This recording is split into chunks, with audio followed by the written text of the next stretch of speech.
Welcome to Entertainment Tech. We have the latest for you in celebrity gossip, fashion, styles, and more.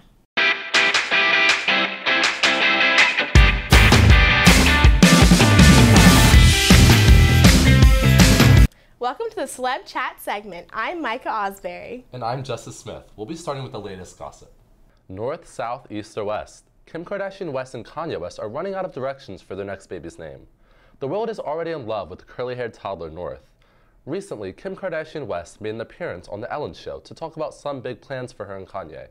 She talked to Ellen about the success of Kanye's new clothing line, Yeezy Season 2, and she even mentioned the expected delivery date for the newest edition of the family. Meanwhile, North made herself at home backstage with her toys. Before Ellen took the stage with Kim Kardashian West, she took a little time backstage to join North in a little pony grooming party. Kim tweeted a picture saying, quote, "Who saw The Ellen Show today? Well, this is right before I went on. Northie and Ellen brushing My Little Pony's hair, LOL, end quote. North may be a young one, but like her parents, she is not one to shy away from the spotlight and make friends with other big-name celebrities. I mean, come on, would you say no to a playdate with North West? However, North won't be the only West child in the spotlight for long. Her baby brother and future playmate is due to arrive on Christmas Day. Co-hosts of The Fab Life, Chrissy Teigen and Tyra Banks, have both been getting candid about their fertility struggles and bringing attention to the issue. In an interview with E! News this week, Teigen says, quote, "I'd been doing appearances constantly, and the question that was coming up from everybody, and it comes up with good intentions, but people want to know, when you're having a baby, and do you feel pressure to have children?" End quote. She says it was tough to keep the struggles a secret from her fans because she was constantly asked to talk about it. It was kind of weird to hide that all the time, she says, so it was nice to be able to just share it and have the platform to share it where people would listen.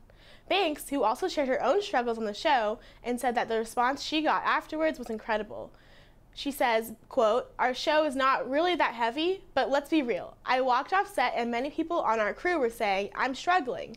Friends that are very famous who did this for 5 years, and the world has no idea," end quote. Maybe this personal type of topic will become the status quo for the talk show, which just started airing this past September. It's no longer summertime, but Will Smith is making a comeback. Years since Will Smith's music career, he has managed to become one of the most well-known actors, not only in his television series Fresh Prince of Bel-Air, but also in many major motion pictures of all genres. However, Smith has decided to return to his roots, and for the first time in over 10 years, he has released music. He supports this fresh start with his verse on Bomba Estero's Fiesta remix. Like all of us, Will Smith couldn't be more excited with this homecoming.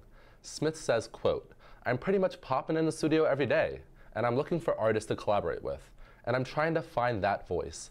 I have so many things that I want to say," end quote. Will Smith also added that he and longtime collaborator DJ Jazzy Jeff are talking about hitting the road again for a 2016 summer tour. I don't know about you, but I wouldn't mind seeing the Fresh Prince of Bel-Air stop by Blacksburg on his tour. 6 years after being assaulted by Chris Brown after the 2009 Grammy Awards, singer Rihanna is opening up to Vanity Fair about her experiences. In the interview, she describes how she felt about such a horrible experience being made public. She says that she basically became a symbol of domestic abuse in the media, and she often felt punished for it when she would relive the experience. She says, quote, "A lot of women, a lot of young girls are still going through it. A lot of young boys, too. It's not a subject to sweep under the rug, so I can't dismiss it like it wasn't anything or don't take it seriously," end quote. She says she had a difficult time in the past reflecting on such a painful experience. "For me and anyone who's been a victim of domestic abuse," she says, "nobody wants to even remember it. Nobody wants to admit it," end quote. The pair split following the 2009 event, but got back together in 2012. She explained, quote, "I was that girl who felt that as much pain as the relationship is, maybe some people are built stronger than others. Maybe I'm one of those people built to handle things like this. Eventually," she says, "sometimes you just have to walk away," end quote. It's very brave of Rihanna to open up about such a traumatic experience. Maybe she can use her story to become an advocate for other victims of domestic violence. So I think it's cool that Rihanna's speaking out about what happened to her in 2009 between her and Chris Brown, because I think she can really be a voice for people. Yeah, for sure. I mean, a lot of people, like normal people, go through this issue, and a lot of people don't have the words or know what to say, so I think it definitely helps when there's a public person having or going through the same struggle that she's going through. Yeah, it makes them feel like they're not alone. I think Right. Rihanna's so outspoken, and she has such a big following, she could really make a difference. Yeah, for sure. Stay tuned to hear what our reporters have to say about the Newtown exhibit in Newman Library. Hi, I'm Paul McGrady. I'm here at Newman Library, and we are reporting on the opening of the Newtown exhibit. Virginia Tech and the Blacksburg community share a history of growth. Within the last century, Newtown, an area on the outskirts of Tech's campus, have been redeveloped. According to Virginia Tech's Department of History, this predominantly African-American community eventually dissolved as Virginia Tech grew into the large university it is today. The exhibit features historical maps, items, photographs, and an interactive flashback to Newtown. Through November 20th, this exhibit will be standing where it is now. Anyone can come, members of the Virginia Tech community, but also the larger Blacksburg community. We would love to come here, see what Newtown was, and maybe even go visit what's left of Newtown afterwards. I'm Paul McGrady at Newman Library, and I'm signing off for VTTV. Here's your check.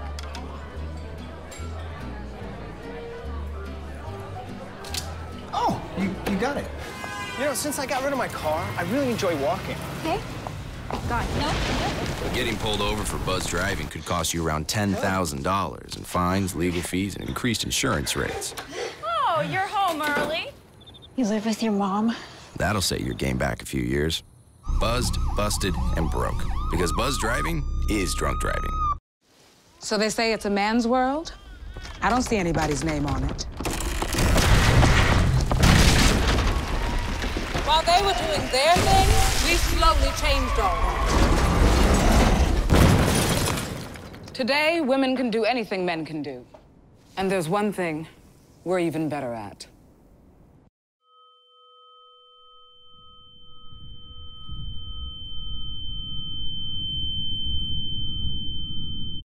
Welcome back to the Celeb Chat. I'm Erin Miller. And I'm Campbell Brady with your latest fashion styles. We all have busy days where we wake up early in the morning and do not get home until after the sun has already set. From classes to meetings and just trying to find a time to sit and eat, college is a stressful time, and I'm here today to tell you how to look good while completing all the things you have on your daily checklist. One of my personal favorite things to wear are flowy dresses. They are perfect for any season and, more importantly, any time of the day. If you want to wear a dress to class, a great way to dress it down is by pairing it with a long-sleeve jean shirt or a sweater when the weather starts getting chilly. With the October weather upon us, I would recommend staying away from sandals and maybe try switching to Keds or Converse depending on the color and cut of your dress.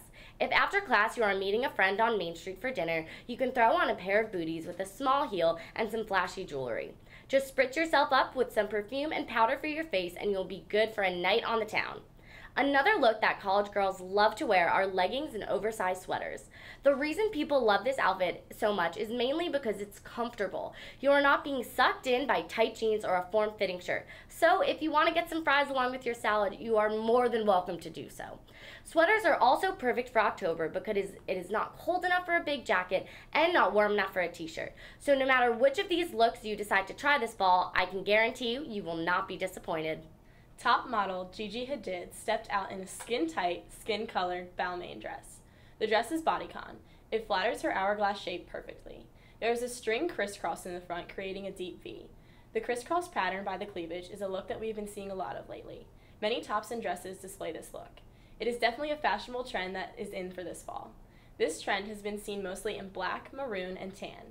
Since it is a lot for the eyes to process, the neutral fall colors work well with it. Gigi is definitely in touch with this. The dress also extends down to her mid-calf. Longer dresses are another reoccurring trend that we have been seeing. We will definitely be keeping up with this stylish supermodel because she is a fashion icon.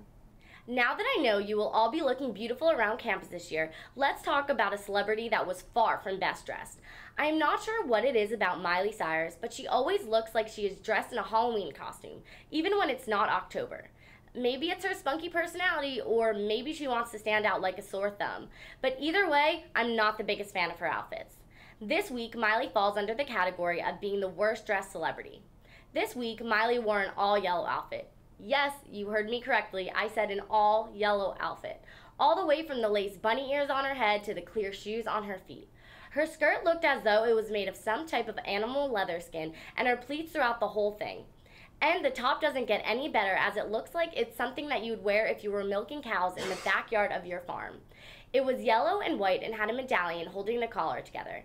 I didn't even know what she could possibly be thinking, unless she was going to look going for the mother duckling look. But one thing I do like about Miley is how unpredictable she is. You never know what to expect from her next. I just hope that one of these weeks I will be able to announce that she made the cut of being the best dressed celebrity instead of the worst. Let's bring back the old Miley fashion. A fabulous sense of street style was displayed by Miranda Kerr this week. She wears a tight black leather pants, a black crop top, and a brown suede jacket. This look is by St. Laurent. The fringe on the jacket is very in for the fall. Also, the material, brown suede, has been seen a lot lately. She accessorizes with black aviators, always a good look, and black lace-up heels. Almost the entire top of her foot is covered by the lace, making this an ideal look for fall and winter. This look is inspiring for someone who is trying to look casual as well as stylish. You know who I love? Gigi Hadid. She looked great this week in that crisscross dress. She did, and you know what I really liked about it? It was really unique because it was long, so yeah, it went past her knees, and it was different from what the styles what I feel like everybody wears normally. It was like tight and short. Yeah, you know? It was tight and long, and I think that's a look we'll be seeing a lot of. Have you ever worn anything like that before? No, but I just ordered a dress like that, so I'm very excited. Maybe next week you can model it for us. Maybe. We'll see. All right, well, stay tuned to watch us do some investigative reporting into Dunkin' Donuts and Carol Lee.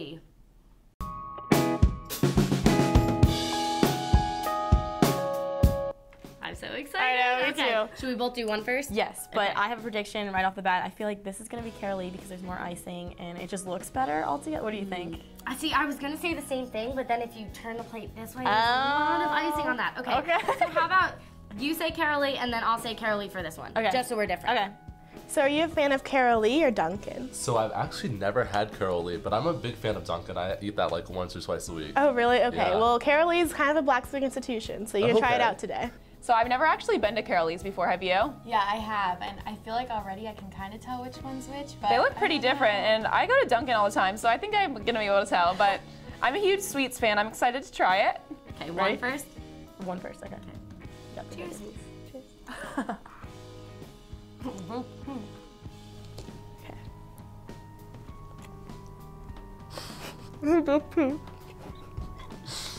Okay, let's try this one first, I guess. Ready? Are you gonna put it in? Ready? All in. I'm not doing that. Dunkin'.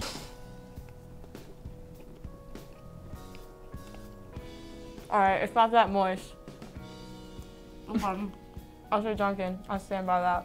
You stand by Dunkin'? Mm-hmm. Did I say that was Carol Lee? You said this was Dunkin'. I said that was Dunkin'? Okay.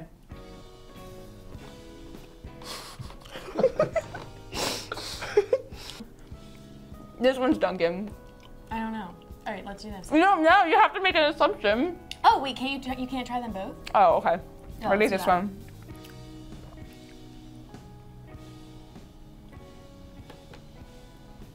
Carol Lee's? Yeah. That's I right. think that's Carol The first Lee's. one was Dunkin'. Second one, there's still food in my mouth. Second one was Carol Lee's. Okay, this one's kind of dry. What do you think? Yeah, that might be, I'm not sure. I have to try the next one because I You never gotta- had Carol Lee, so. You gotta compare. I Right, understand. right. All right, you ready to try the next one? Okay, I'm finally ready. All right, perfect. All right. All right, ready? Ready for round two? Mhm. Cheers. Cheers. It's definitely Definitely Carol Lee. Two is definitely Carol Lee. I think the second one was definitely better. What do you think? I think so too. I thought it was really good, and it was more cakey than bready. for If that sure. makes sense. The first one was a lot more dry, so if Carol Lee is all that the hype is about, I'm sure that Carol Lee was the second one and that the first one was Dunkin'. So I Okay. think I'm wrong. Okay. I think you're right. Yeah, I think so too. Okay. All right, so you were correct. Number 2 was Carol Lee. Number 1 was Dunkin' Donuts. Oh, actually, I was wrong, so I guess you were right. Shoot. So you were right. Yes, I knew definitely it. need to start eating Carol Lee more often. It was very good. Yeah, so now you're new to town, so you can try it out. Yeah, for sure. I'm glad I know now. Yeah. All right, guys, so number 1 was Dunkin', 2 was Carol Lee. I was right. I knew it. I knew it. I was right. But I had to try the second one before the first one. I knew. I'm a huge donut person. I knew before you. There's one thing you can never have sex without. It's consent. Because sex without it isn't sex. It's rape. It's on us to stop sexual assault. Learn how and take the pledge at itsonus.org. Sure, I look cute now, but when my owner lost his job, it was rough. I was living on the street, and one night, me and this Cocker Spaniel got into it so bad, I wound up looking like an ice cream cone. I cried a little bit, but thankfully I got rescued, so I'm running, I'm jumping, all back to my old self, and I'm ready to give unconditional love, even if you put a lampshade on my head.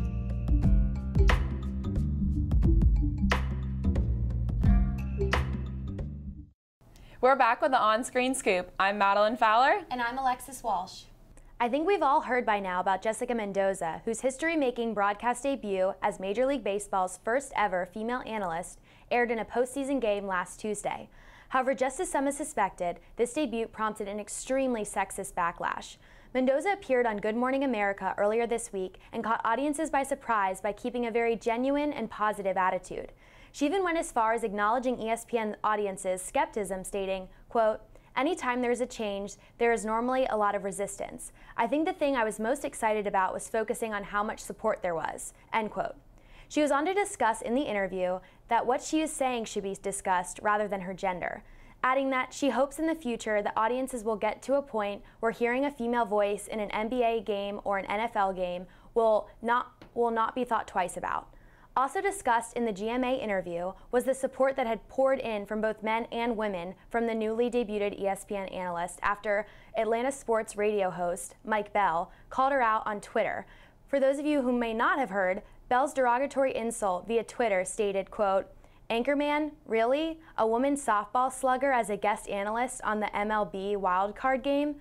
Once again, ESPN, too cute for their own good," end quote. Bell did not hold any of his offensive views back and went on to say in another tweet just shortly after, quote, "You guys are telling me there isn't a more qualified baseball player ESPN can hire than a softball player? Give me a break," end quote.